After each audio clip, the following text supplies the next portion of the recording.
Oui, bien sûr, lors de chapitres, on voit que les sourcils de Sanji ont repris leur tournure normale et qu'est-ce que ça veut dire pour la suite? Est-ce que comme Zoro qui met son bandana quand il passe en mode sérieux, maintenant on aura un Sanji qui, lui, aura ses sourcils qui vont vriller dans l'autre sens pour montrer qu'il est en mode sérieux et qu'il utilise son mode Germa? Peut-être bien, et il y a plein d'autres détails comme ça. Mesdames et messieurs, ici Charles et on se retrouve aujourd'hui pour la review du chapitre 1036 de One Piece. Bushido est la voix de la mort.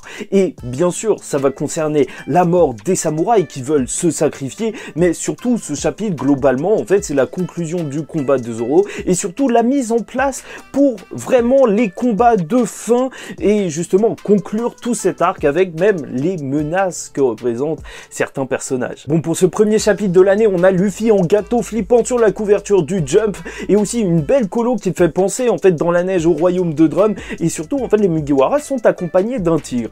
Donc de là imaginez que Luffy va nous sortir un gear basé sur le lion tigre, enfin je sais pas quoi, pour montrer qu'il est le roi des animaux comme son bateau en vrai, face à un Yonko et montrer qu'il est devenu réellement un roi maintenant qu'il maîtrise le haki des rois, il n'y a qu'un pas. Bon bref, parlons de la fin du combat de Zoro parce que ça va prendre une grosse partie de ce chapitre parce que c'est super intéressant. Ou en tout cas de cette review parce qu'on voit King tomber et il va se remémorer une partie de son passé avec Kaido où il pensait que Kaido pouvait être Joy Boy. Comme quoi déjà ok on pouvait savoir que Kaido vu qu'il est avec Zebek et les autres alors dans son équipage de malades bien sûr il pouvait avoir des informations sur le passé. Mais encore une fois là vu qu'on voit que King lui aussi a des informations sur Joy Boy donc soit on lui en a passé soit les Lunarians savent beaucoup de choses et c'est pour ça qu'ils ont une énorme prime, comme tu connais, les démons d'Ohara. En tout cas, Kaido, il va lui répondre, est-ce que le monde que je suis en train de faire, c'est ce que tu voulais? Et donc, encore une fois, on a vraiment la notion que Joy Boy, c'est vraiment quelqu'un qui va venir changer le monde. Tu connais, avec les hommes poissons, les ramener sur la terre ferme. Mais bon, on dirait limite que King n'y croit plus vraiment. Les légendes sont des légendes. Juste, reste le plus fort. Et je ferai en sorte de ne jamais perdre jusqu'à ce que tu deviennes roi des pirates.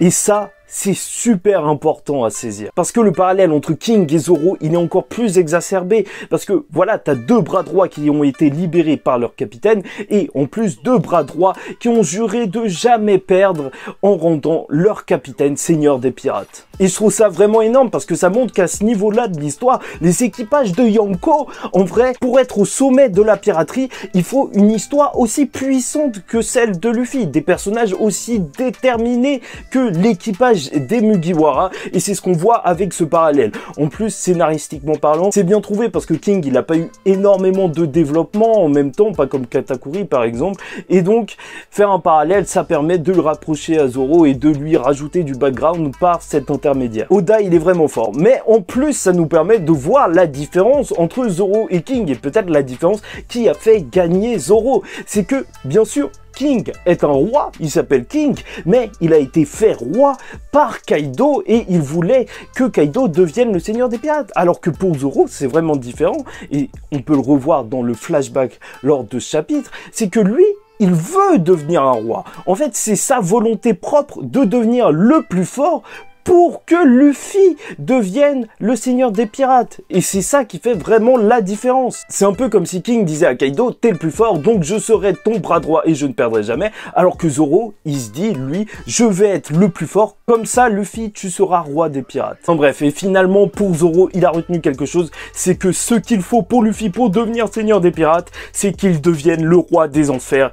Et la page est magnifique. Après le seigneur des ténèbres avec l'équipage de Goldie Roger, là, il parle tout seul, il est badass, lui aussi aura un titre de démon pour affronter bien sûr les dragons célestes qui se prennent pour des dieux. Aussi, ce que je trouve très intéressant, c'est que ça nous place un petit peu le futur affrontement Zoro et Shiryu, parce que s'il dit qu'il est le roi des enfers, bah l'autre roi des enfers, c'était aussi le gardien d'Impel Down, qui était littéralement l'enfer pour les prisonniers, et c'était Shiryu, donc le combat s'annonce épique dans le futur. Bon, Zoro va donner un coup dans le vide pour retourner sur Onigashima. L'information va arriver de la victoire de Zoro au CP0 qui est choqué, mais qui sait que la véritable menace réside dans l'équipage des Yonko, bah dans les deux Yonko que sont Big Mom et Kaido. Et c'est vrai que c'est assez choquant en réalité quand on se rend compte que, en vrai, dans l'équipage des Yonko, bah t'as l'impression qu'il y a une différence de malade entre le capitaine et même les seconds bras droit et tout. Vraiment, je sais pas pour vous, mais je trouve que l'écart, il est quand même un peu trop énorme entre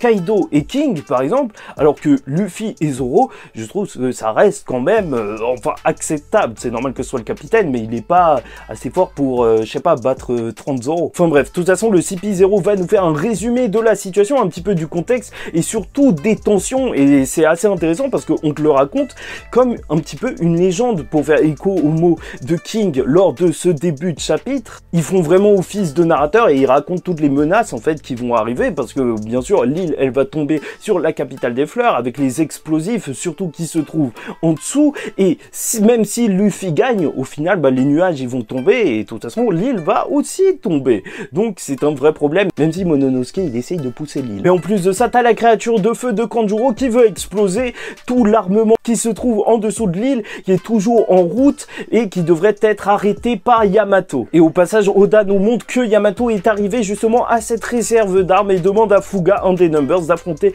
le gardien qui est aussi un autre Numbers. Bon, quoi que dise le CP0, ce qu'on peut établir, c'est qu'ils sont monstrueusement forts et à la hauteur de leur réputation. Et ça fait énormément plaisir parce que tu vois que un membre du CP0 a réussi à terminer Drake assez, bah, je sais pas si c'est facilement parce qu'il a un petit peu de sang et le masque un peu cassé, mais en soi, il a encore son masque. Il n'est pas complètement déchiré et il a quand même réussi à battre un supernova. On remarquera aussi au passage que Apo est toujours aussi un traître puisqu'il s'est enfui avec un Numbers laissant Drake se battre tout seul alors qu'ils avaient plus ou moins un pacte. Et malgré leur force, vu la tournure des événements qui peut très mal tourner parce qu'au final il reste que 2 Yonko et même s'ils pensent que personne n'arrivera à vaincre les Yonko, bah ils préfèrent s'enfuir de l'île même s'ils n'ont pas encore récupéré Robin. Après ça c'est ce qu'ils disent donc on est à l'abri d'absolument rien. Puis on a plein de passages sur des personnages différents, que ce soit Brook qui se bat ou même Usopp qui se bat aussi, mais pour protéger Kanjuro et Kiku qui encouragent les samouraïs à vivre et donc à ne peut-être pas suivre la voie du Bushido. Et ça c'est très intéressant, surtout dans cet arc où ils étaient plus ou moins voués à mourir dès le début vu que c'est des fantômes du passé. Je pense que c'est pas mal du tout parce que Usopp au final c'est celui qui est le plus courageux parce que c'est le mec qui a le plus peur mais qui se dresse quand même. Alors que les autres, en vrai Luffy est-ce qu'il est courageux ou il est juste fou? Parce qu'en vrai il a peur de rien. Donc en soi, c'est pas vraiment du courage, il affronte pas sa peur. Alors que Usopp, crois-moi, il flippe à mort. Et Izo va arriver pour les protéger et il faut dire que il est totalement badass. Hein. Franchement, lors de chapitre, je l'ai jamais vu comme ça. Et surtout, quand il va nous lâcher God Usopp, je te laisse t'en charger. Alors c'est plutôt vénère que Usopp il ait ce titre alors qu'il est assez faible. Et mini parenthèse, même si les Mugiwara ils ont tous un nom de démon, en fait ils sont plus ou moins reliés aux démons pour affronter au final le gouvernement mondial. Enfin les Tenryubito qui se prennent pour des dieux sûrement à la fin de la série. Alors étrangement de la part d'Oda on a God Usopp, mais ça lui va super bien puisque tu connais c'est un menteur, donc c'est un faux. Lui aussi est un démon. Bon du côté de Komurasaki, alors elle est en train de jouer de la musique pour Orochi pour lui faire plaisir. J'aime bien, elle savoure son plaisir parce que au moment où elle va le planter, ça va être épique. Sûrement à la fin de l'arc pour le plaisir des yeux, là, elle prend son temps, en plein kiff. Bon, Raizo le ninja, son combat, il avance pas du tout, en plus, il est en train de brûler, donc est-ce qu'on a quelque chose à dire sur ce personnage? Et bon, le chapitre va se terminer sur justement encore la narration du CP0 qui dit que si la nouvelle génération arrive vraiment à faire quelque chose, alors ça va tout chambouler, blablabla. En plus qu'on est vraiment sur la fin, puisque tout le monde a sûrement atteint ses limites et c'est là que tu vois Luffy et Kaido se foutre des mandales, se mettre bien et ça fait énormément plaisir, tu les vois en plein kiff en train de sourire. Et eux, ils vivent leur meilleure vie. Ça devient bon et tout, tu vois.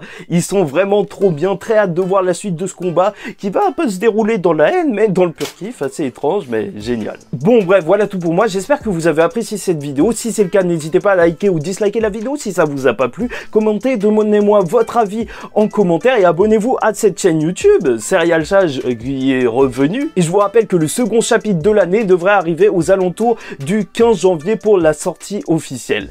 Bon, en attendant la suite, je vous dis ciao tout le monde, faites très attention à vous et surtout, paix sur vous.